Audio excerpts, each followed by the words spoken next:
Hey.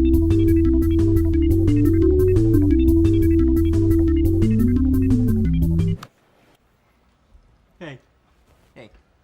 Hey. Hey.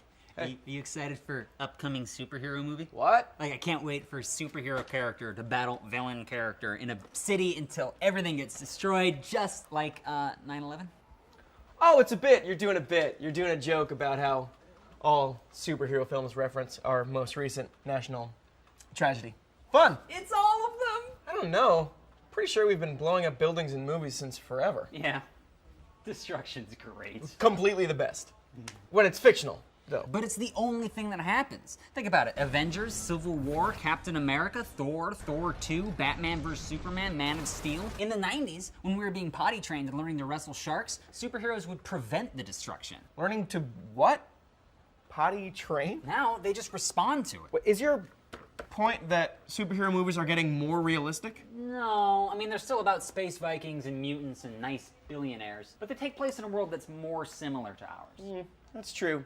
And Hawkeye's basically just rounding up and protecting civilians like a standard cop or firefighter would. Spider-Man was being made during 9/11. They had to cut a scene involving the World Trade Center, and then they added a scene where some New Yorkers come together and support Spider-Man. Hey, you mess with Spider-Man, you mess with all the New Yorkers, a pizza pie, forget about it. You mess with one of us, you mess with all of us.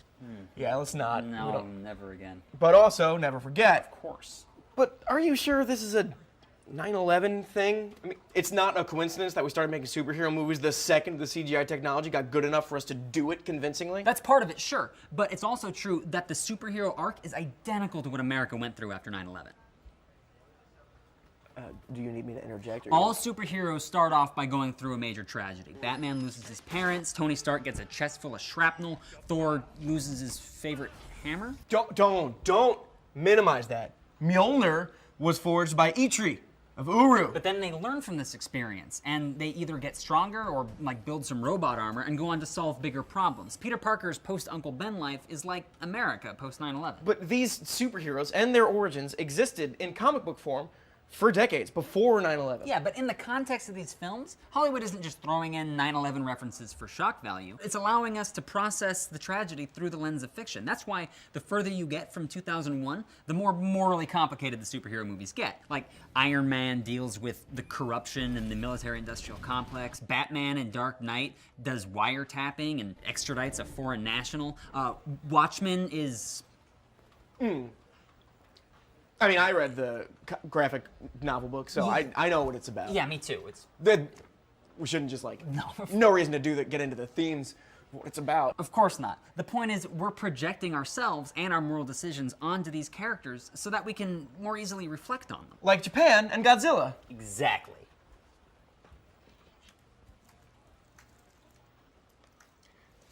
Do you actually already know what I'm talking about, or I had a whole thing prepared? I'm super interested, but I kind of forgot how to admit that I don't know something. Cool. So Godzilla and those early kaiju films, that was how the people of Japan were processing their feelings about nuclear bombs after Hiroshima and Nagasaki. Giant, silly robot monsters? Silly.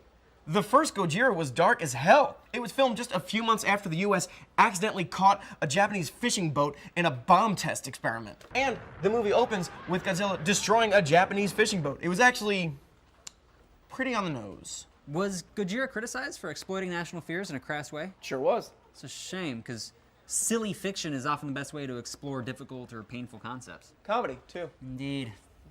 Like Spaceballs. What? Oh, are you familiar with the Black Jacobins, the Haitian Revolution? It's basically Spaceballs. So Lone Star is essentially Toussaint Louverture. The Perihil, I suppose, is Barf the dog? No, that can't be right.